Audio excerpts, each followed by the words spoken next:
왜냐면 시간은 삐뚤빼뚤 가는 것 같이 느껴지지만 하나님의 시간은 직선으로 향하고 가고 있습니다. 사람은 태어나자마자 성장하는 것 같지만 계속해서 어디로 향하고 있습니까? 죽음으로 향하고 있지요. 이 죽음은 아무도 피할 길이 없습니다. 그래서 하나님의 시간 설정을 그렇게 해놓으셨어요. 우리가 한국에 있든지 미국에 있든지 시간은 직선을 향해서 나아가고 있습니다. 그런데 하나님께서 우리에게 주신 약속이라는 것이 있어요. 하나님이 모든 사람에게 하나님은 그 언약적인 삶을 살게 해주십니다. 그것을 우리가 느끼고 있느냐, 깨닫고 있느냐, 아니면 못 깨닫고 있느냐, 그런 내용인 것 같아요. 믿는 사람들은 좀 더 안 믿는 사람들보다 이 땅에 태어난 삶의 의미와 목적과 비전이 무엇인지 더 빨리 깨닫고 그 길을 향해서 고군분투해 나가고 있지만, 안 믿는 사람들은 안 믿는 사람들이라고 다 삶을 엉망으로 살지는 않아요. 그죠? 스님도 그렇고 나름의 종교를 갖고 있는 사람들도 나름의 거룩함을 가지고 얼마나 최선을 다해서 열심히 살아가고 있는지 모릅니다. 그런데 종국에는 우리가 직선적인 시간관 안에서 이들은 결론은 다르다라는 것이에요. 반짝해서 열심히 고군분투해서 여기서 삶을 성공적으로 사는 것은 하나님께서 우리에게 허락하신 이 땅의 하나의 법칙이기도 합니다. 왜냐하면 수고한 만큼 그 열매를 거두는 것도 하나님의 방법 중에 하나죠. 야곱이 너무너무 우리가 이제 잘 알잖아요. 그죠? 젊었을 때, 태어날 때부터 이 형의 발꿈치를 잡고, 그렇게 나왔던 사람이에요. 그래서, 엄마, 그죠? 리브가, 엄마 뱃속에서부터 전쟁을 일삼았던, 엄마를 아주 괴롭혔던 그런, 쌍둥이였기도 했고, 나왔는데, 형에게 가야 될 장자권을, 팥죽이라고 해놨는데 그 당시에 거기 이스라엘에서 팥죽이 있을 리 만무하고, 어쨌든 그죠? 맛있는 숲으로, 아이고, 이게 무슨 필요하냐, 지금 내 죽게 생겼는데. 그래서 우리의 삶이잖아요. 내가 지금 먹고 살기 바쁜데, 뭔 필요하냐. 그래서 그냥 야곱에게 그거를 팔아 넘깁니다. 그리고, 눈이 먼 아버지 야곱에게 그 축복을 받죠. 그리고 형한테 그게 끌렸죠. 그래서 어머니와 합동으로 작당했던 그 일이 걸려서 이제 외삼촌 라반에게로 도망을 가는 그런 아주 험악한, 여기 바로의 47장에 보면 바로하고 이야기가 나옵니다. 바로가 처음 대면하자마자 How old are you? 그러거든요. 내 인생 나그네 길 130세이나 험악한 나그네 인생을 살았습니다. 이렇게 고백하거든요.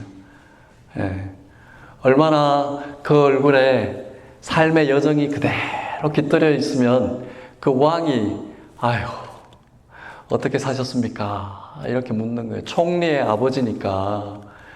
그리고 왕은 이야기를 했지만 다른 문서에 보면 힉석스 족속이라고 족보를 거쳐서 올라가면 히브리 백성이에요. 이 왕이. 요때 당시에 이 파라호가 히브리 족속의 시조를 갖고 있는 그런 파평윤 씨, 전주희 씨, 그죠? 김혜김 씨 족보를 막 따져보면 같은 학렬이기도 하니까 아마 우리가 멀찌감치 그렇게 그런 생각도 했을 겁니다.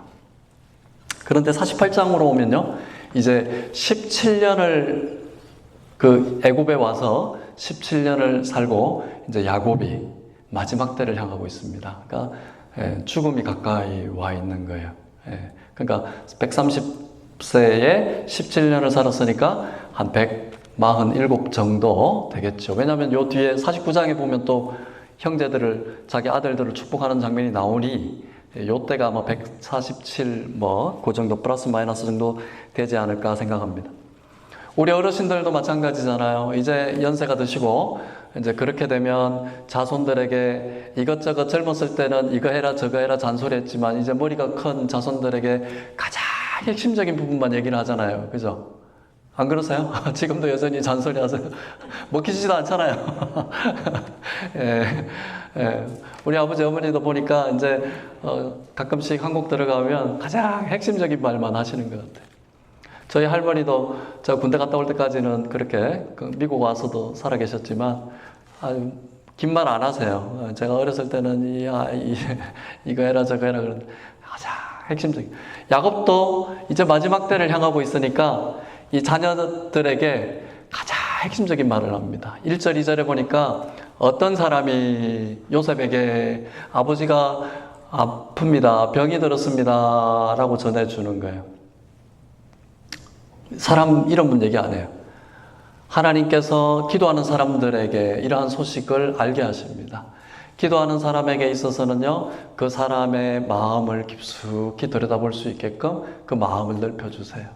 저도 우리 성도님들 매일 새벽에 한 사람 한 사람 한 사람 이름을 놓고 기도를 할 때면 어떨 때는요, 그 마음에 너무 아픈 것이 느껴질 때가 있어요. 상처도 느껴지고요. 그런 마음이 느껴질 때가 있어요. 하나님께서 그 마음을 알고 계신다라는 거거든요.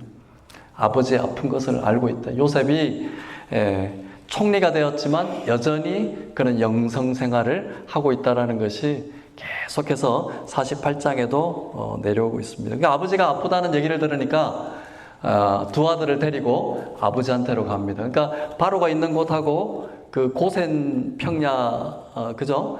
지난주에 말씀드렸잖아요. 고센 지역하고 거리가 있으니 그쪽으로 가서 이제 아버지를 병문안을 합니다. 그런데 길게 얘기를 안 해요. 길게 얘기를 안 해요. 2절 한번 보세요. 어떤 사람이 야곱에게 말하되 내 아들 요셉이 내게 왔다 하매 이스라엘이 힘을 내어 침상에 앉아. 얼마나 야곱이 이제 임종이 가까이 오고 병후가 짙어졌는지 알 수가 있죠. 영어로 보면 collect his strength라고 하거든요. 힘을 다해서 일어났다 이 말이에요. 아들에게.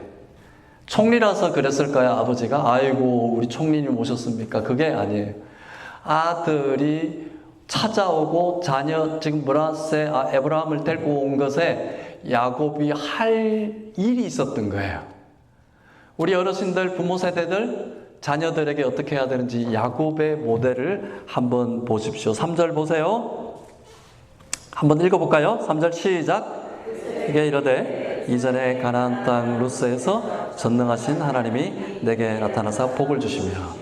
아니 이 바쁜 몇 마디 할 수도 없는 이곳에 그냥 이 기자는 각서라고 요여기부터 딱 싣고 있는 거예요. 야곱이 내가 하나님 만난 얘기를 하는 거예요. 언제예요?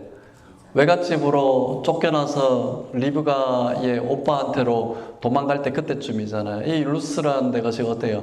베델 아니에요? 하나님의 얼굴을 만났던 곳에 그 이름이 바뀌어서 베델이거든요.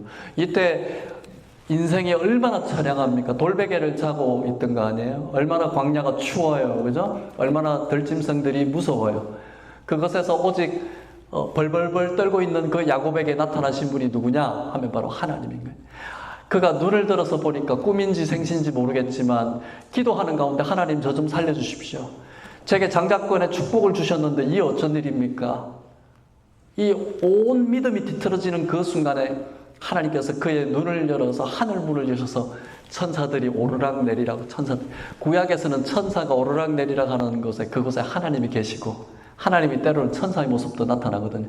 하나님이 그 야곱을 만나주신 그때를 얘기를 하는 거예요. 그때 내가 복을 주겠다. 하나님께서 내게 약속하신 바를 이야기를 하고 있는 거예요. 그렇게 해서 나를 기르신 하나님이라고 그렇게 고백하고 있습니다. 4절 보세요. 내가 너로 생육하고 번성하게 하여 내게서 많은 백성이 나고 내가 이 땅을 내 후손에게 주어 영원한 소유가 되게 하리라. 그죠? 하나님께서 야곱에게 약속하셨어요. 그 일이 현실이 됐어요? 안 됐어요? 부인이 4명에다가 그렇게 또 자손들이 지금 12이 넘고 이 고센 지역으로 넘어온 숫자가 70 플러스 알파. 그 이스라엘 백성들의 그 족보 계산이 70이지만 그게 따라온 식솔들 그죠?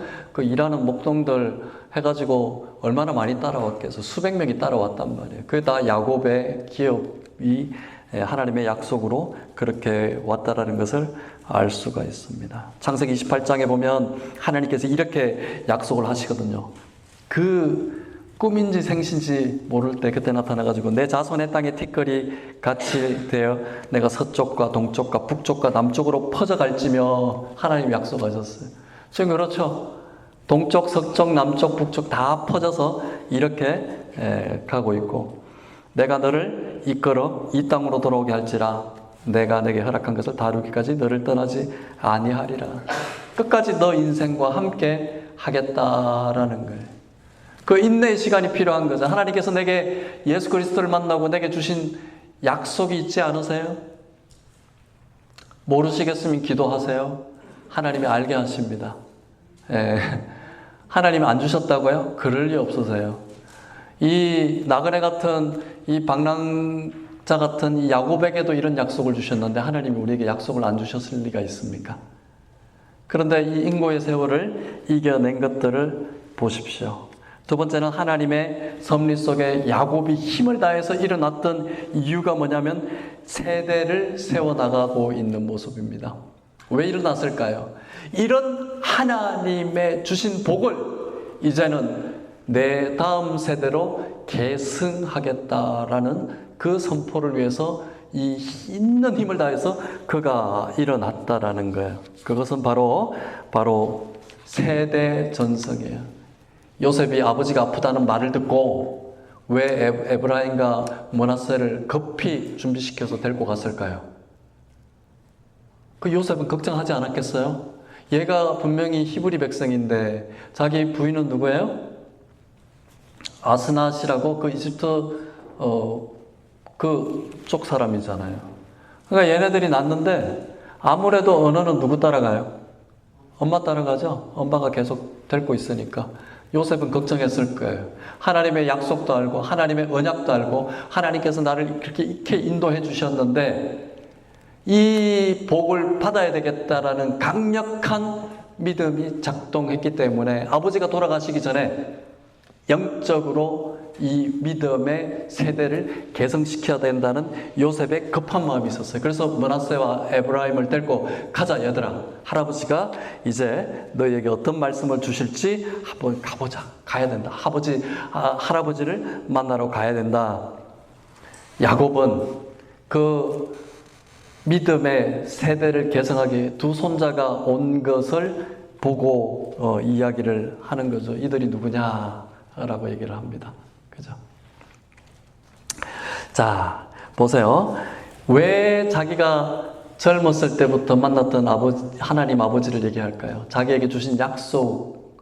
이 하나님은 한 번도 나를 절망시키거나 한 번도 나를 버리지 아니하셨다라는 것을 고백하고 있는 거예요. 이런 하나님. 그러니까 뭐예요? 내가 이제는 너를 못 볼 줄 알았다. 너 죽었다 그러길래. 내가 너를 못 볼 줄 알았는데 하나님께서 이 약속을 한치의 오차도 없이 이루어주셔서 너뿐만 아니라 네 지금 후손도 보게 하시니 이 어찌나 하나님 앞에 참 감사한 일이냐. 147세 되신 어르신이 이런 고백을 한다는 것 대단하지 않아요? 우리 권사님들, 우리 장로님, 집사님 147세 되려면 아직 멀었죠? 네. 디모데후서 1장 2장에 보면 디모데에 대한 얘기를 하죠. 내 외조모 로이스, 그죠? 내 어머니 유니게, 그죠? 우리 연우 이름이 로이스 아니에요? 그죠? 그죠? 디모데에게 어떤 바울의 아주 수제자 아니에요? 이런 부모의 역할이 있는 거예요. 가정. 그리고 내가 또 세대라는 것이 자녀 세대만 얘기하는 것이 아니에요.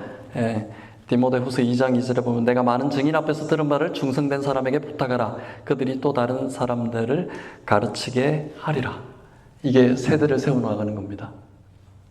내 대해서 신앙이 끝나면요, 심각하게 고민해 봐야 돼요. 내가 정말 구원받은 사람인가? 하나님 일을 그렇게 안 하시거든요. 네. 내가 구원받았다라고 혹시 착각하고 있지 않은가? 얼음판 딛듯이 나를 점검해 봐야 돼요. 네. 진짜입니다. 갈라디아서 3장 29절을 보면 너희가 그리스도의 것이면 아브라함의 자손이요 약속대로 유업을 이을 자니라. 요셉의 믿음의 유언. 요셉도 출애굽 할터인데 반드시 내 뼈를 가지고 가라고. 창세기 28장에 보면 야곱이 요셉에게도 똑같은 말을 해요. 너 나한테 약속해라. 내가 열조에게로 돌아갈 때 나를 열조 조상과 할아버지와 나의 할아버지 아브라함, 아버지 이삭에게로 묻혀져 있는 막벨라 굴로 나를 거기다 매장하라고 나한테 약속하라고 얘기를 해요. 47장에 보면 하나님 앞에 약속하라 그럽니다. 물론 자기가 참 사랑했던 라헬이 그 베들레헴 그 근처에 있기 때문에 차마 그까지는 못 가게 했지만 자기 조상들이 거기 있으니 내가 거기로 갈 거다라고 본향이 어딘지 명확하게 알고 있는 야곱의 모습을 알고 있습니다. 자, 여기서 야곱은요, 그 이야기, 족보의 이야기를 함과 동시에 하나님께서 젊었을 때부터, 어렸을 때부터 내 인생 전반에 나를 만나주시고 나에게 약속해 주신 그 하나님의 그 복이 너희에게로 계속 흘러나가기를 바란다라고 야곱은 고백하고 있는 거예요. 우리 성도님들, 자손들 앞에서 아니면 내가 전도하고 있는 내 주위 사람들에게 이런 고백이 있을기를 소원합니다. 예. 주식 얘기 중요해요. 투자 얘기 중요해요. 시장 얘기 중요합니다. 정치 얘기 중요합니다. 그런데요, 우리 인생에 결국에는 남는 것이 뭘까요? 이 얘기예요. 이 얘기. 내 인생의 말로에 하나님께서 내게 어떻게 역사하셨는지 이 고백이 있어야 됩니다. 보세요. 여기에 언약의 축복은 바로 나는 그랬던 사람이다라고 고백하고 있잖아요. 하나님이 나를 만나 주셨다. 그죠? 하나님이 나를 만나 주셨다. 그리고 라헬 얘기도 해요. 너희 엄마가 그렇게 오다가 네 동생 베냐민을 낳다가 그렇게 죽었단다. 그럼에도 하나님께서 그 여정을 계속 이어주시고 내가 이제 너의 후손까지 보게 한다라고 고백하잖아요. 나는 그렇게 살아왔다. 내 정체성을 밝히고 있잖아요. 그렇죠? 간증하실 때요, 내 정체성을 이렇게 밝히셔야 돼요.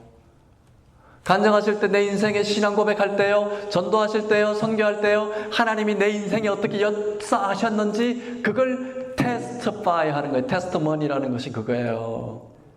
대부분 그렇게 안 하잖아요. 보면 내 인생, 내 사업을 어떻게 일으켜 주셨고 하나님이 구멍가게 같은 데를 내가 11조 이렇게 내니까 번창하게 하셔서 현대그룹과 맞먹게 하셨다. 내 공부 열심히 하고 기도했더니 하버드 대 가게 하셨다.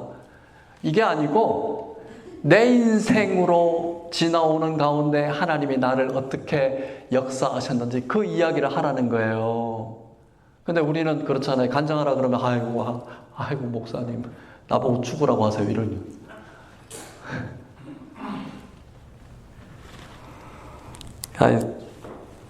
내 인생에 자랑하라는 게 아니고 하나님 자랑하라는 거예요. 아멘이에요? 하나님 자랑하라는데 무슨 내 인생 자랑하라고 하는 줄 알고 전 못해요. 8절 읽겠습니다. 8절 8절로 넘어가서 시작. 이스라엘이 나는 그랬던 인생이다 라고 하잖아요.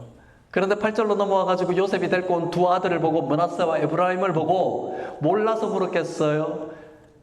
할아버지가 그 두 손자를 보고 딱 묻는 거예요. 히브리 원어로 미엘 발음도 잘 못했을 것 같아요. 147세 되신 어른이 기침 섞어가면서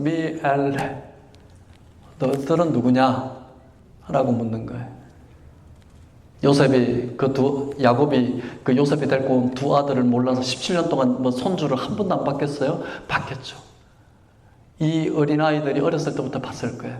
그리고 할아버지 품에도 안겼을 거예요. 근데 그 할아버지가 다시 자기가 임종 직전에 그 두 손자를 보고 미엘, 너 누구냐? 나는 이런 사람인데 너희는 어떻게 크고 있느냐? 너희는 하나님을 어떻게 받아들이고 있느냐? 묻는 거예요. 너희는 누구냐? 누구십니까?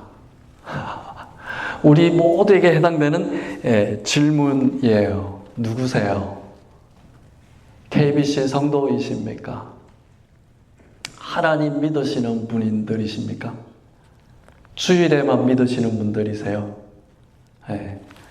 주일날 예배 딱 끝나고 나면 나는 아무런 상관없는 사람으로 살고 있지 않습니까?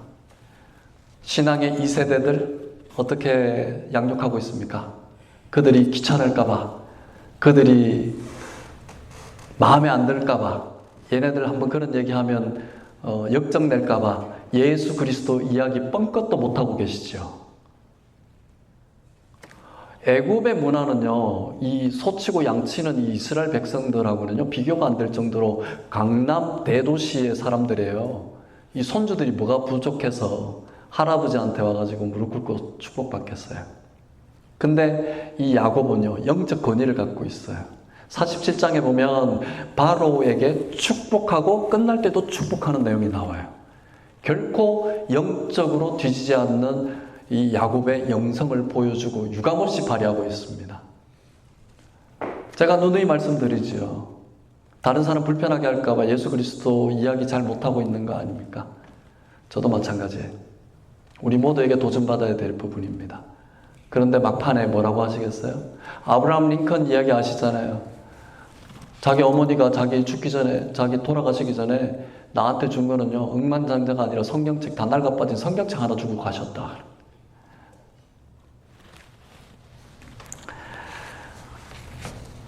야곱이 그 므낫세와 에브라임을 보고요, 너는 누구냐? 너네 지금 어떻게 살고 있느냐라고 묻는 겁니다. 너네 지금 어떻게 살고 있느냐?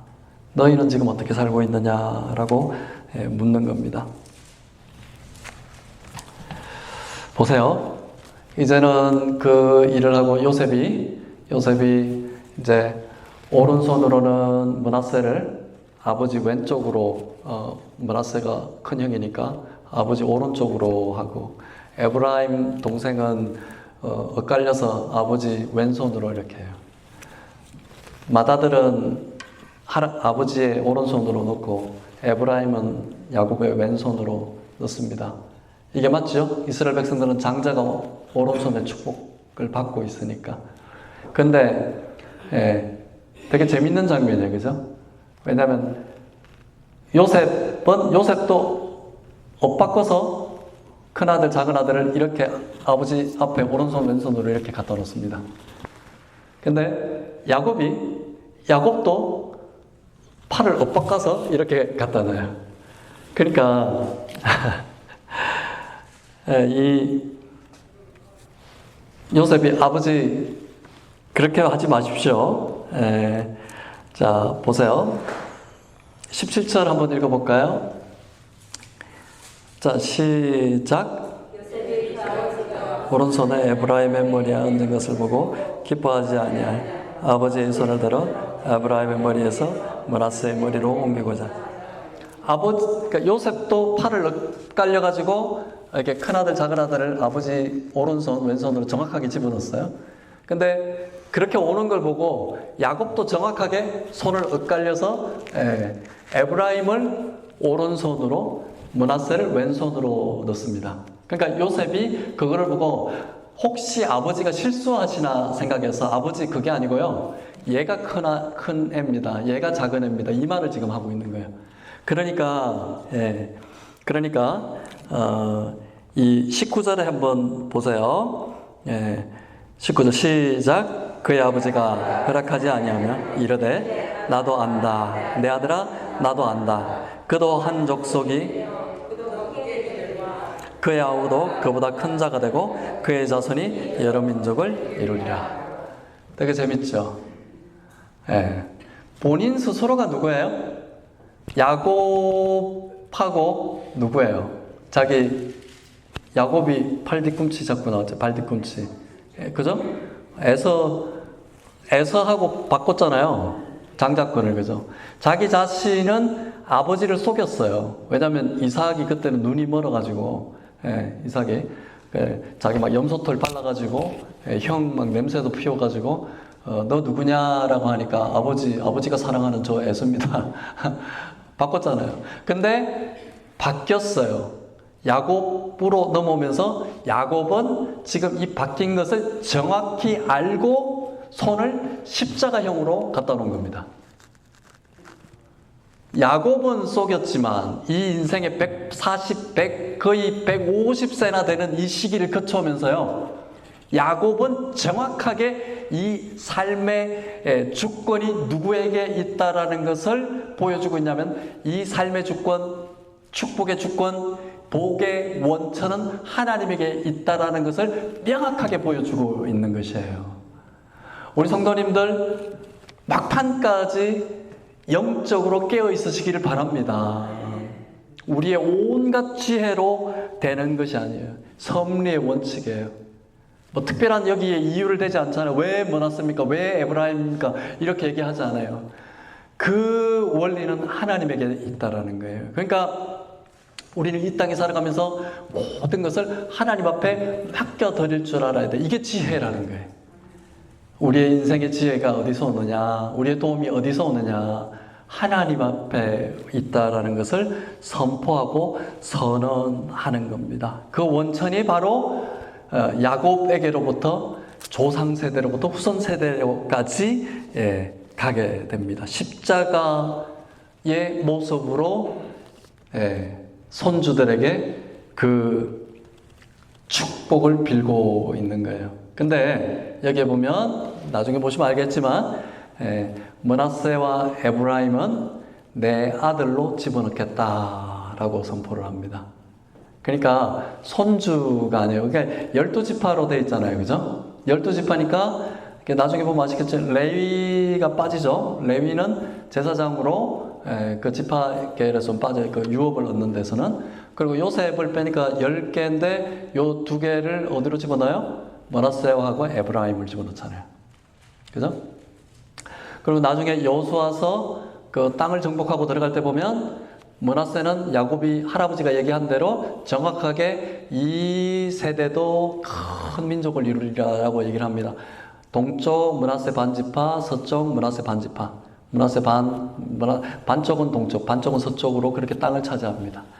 에브라임은 야곱이 이야기한 대로 그 실로, 베들레헴 쪽으로 그 땅을 이룹니다. 여호수아가 에브라임의 후손이에요. 사사 드보라가 에브라임의 후손이에요. 에브라임은 영적의 그 가치를 확고하게 잡고 있다라는 것을 후손을 통해서 알 수가 있어요. 49장에 보면 이제 형제들을 축복하는 내용이 나옵니다. 세대에 복을 내리는 이러한 일들요, 우리가 어떻게 감당을 해야 될까요? 제가 신앙생활을 이렇게 하면서요, 제가 우리 성도님들보다 많은 인생을 살지는 않았을지는 모르겠으나 영적으로 느껴지는 것은 뭐냐 하면, 하나님이 내 삶을 이끌어 주시고 여기까지 인도해 주신 이유는 반드시 있다라는 겁니다. 목적이 있고요, 그리고 그 사명을 감당하기 위해서 그 일을 하나님께서 주도하고 계신다라는 그 은혜를 우리가 깨달아야 돼요. 그래서 요전에 제가 어느 권사님하고도 그런 얘기를 했지만, 정말 우리가 구원을 받았다, 제가 목사로서 구원 안 받았다 자꾸 뭐 불안 요소를 드리는 것이 아니에요. 우리는 일평생 살아가면서 정말 내가 구원받았는지 살얼음판 딛듯이 확인을 해가면서 우리가 살아야 된다는 거예요. 성경에서 말하는 우편강도의 믿음이 정말 있으세요? 그 자꾸 우편강도 한 번에 파라다이스로 나를 보내주소서 해가지고 오늘 나와 함께 낙원에 있도다 이야기 하시는데, 그 우편강도인지 외편강도인지 모르겠지만 그 강도는 믿음이 엄청난 발동이 있었어요. 그리고 성경 전체적으로 이야기하는 우리의 구원의 그 여정이라고 하거든요. 구원의 과정은요, 우리가 날마다 하나님과 함께 동행해 나가는 삶을 얘기를 하는 거예요. 단편적으로 젊었을 때 내가 딱 만났어 끝? 그게 아니에요. 30, 40대 만나서 뜨거웠어? 그게 아니에요. 전 삶의 영역에 걸쳐서 내가 하나님과 동행하고 하나님 나와 함께 하시는 그 은혜로 내 삶을 인도되어지는 거예요. 이게 의지적 순종이라고 하는 거예요. 의지적 순종이라고 하는 거예요. 바꿔서 생각해 볼까요? 천국은 어떤 자가 갈까요? 예수님이 그러잖아요. 천국은 여기 있다 저기 있다 하지 마라 그러잖아요. 내 마음속에 있다 그러죠. 예. 천국은 좁은 길로 간다 그러잖아요. 그죠? 넓은 길이라고 하지 않아요. 예. 주여 주여 하는 자마다 다 구원받는 건 아니라고 얘기를 하잖아요. 그러면 천국은 어떤 사람이 갈까요? 이미 여기서 천국 백성으로 살고자 하는 사람들이에요. 그걸 믿음의 영역으로 얘기를 하면요, 이미 헤븐리 시티즌십을 갖고 있는 사람들이에요. 그러니까 교회에서 예배 드리자 그러면 기쁨이 있겠어요, 없겠어요? 기도하자 그러면 기쁨이 있겠어요, 없겠어요? 이제 그렇게 되면 제 설교의 영역을 뒤집어서 얘기하면 구원받은 것을 한번 의심해 봐야 된다 이 말이에요. 예. 목사로서 이런 말을 해야 되겠죠. 예.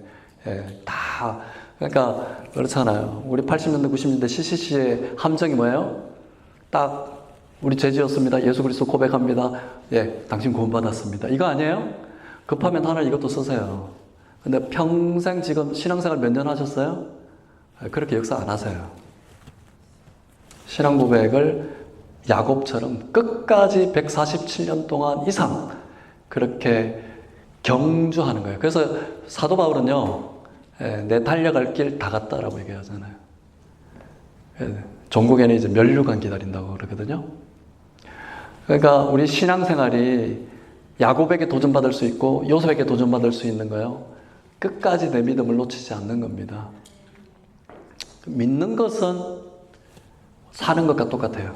믿는 것은 사는 것과 똑같습니다. 그러니까 요셉은요 400년 후에 있는 일을 이미 알고 있었어요. 그 자손들에게 나중에 뭐라 그래요? 나중에 보면 나옵니다. 49장 50장에 보면 나중에 나와요. 반드시 400년 430년 후에 너희들은 하나님께서 우리 할아버지 아버지에게 그죠? 아브라함, 이삭, 야곱, 그죠? 증조 할아버지, 아버지에게 약속한 그 땅으로 너희들을 반드시 인도할 텐데, 그때 내 뼈를 들고 가라 그러잖아요.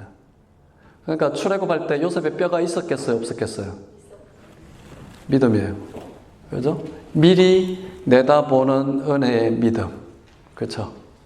오늘 제가 도전하는 것은 지금 우리 가정과, 그렇죠? 내가 하고 있는 사업장, 그리고 우리 교회, 그리고 내 신앙의 삶의 비전 어느 곳에 두실 것인지 명확하게 한번 도전받으시는 은혜가 있기를 소원합니다. 네, 우리 가슴에 손을 얹고요, 함께 우리 기도하겠습니다. 아버지 하나님,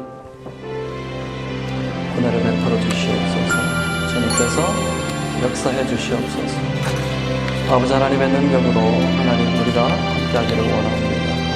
주님 아버지 역사해 주시옵소서. 오 하나님 아버지 은혜를 베풀어 주시옵소서. 주님 아버지 하나님 아버지 감사합니다. 하나님 아버지 은혜를 베풀어 주시옵소서. 하나님 아버지 은혜를 베풀어 주시옵소서.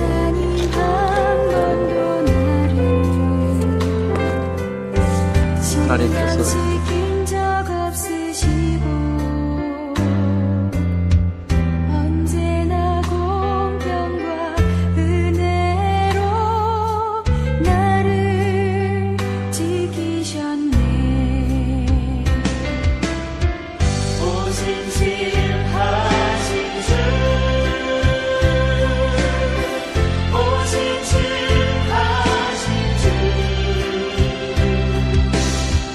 내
내가 찬양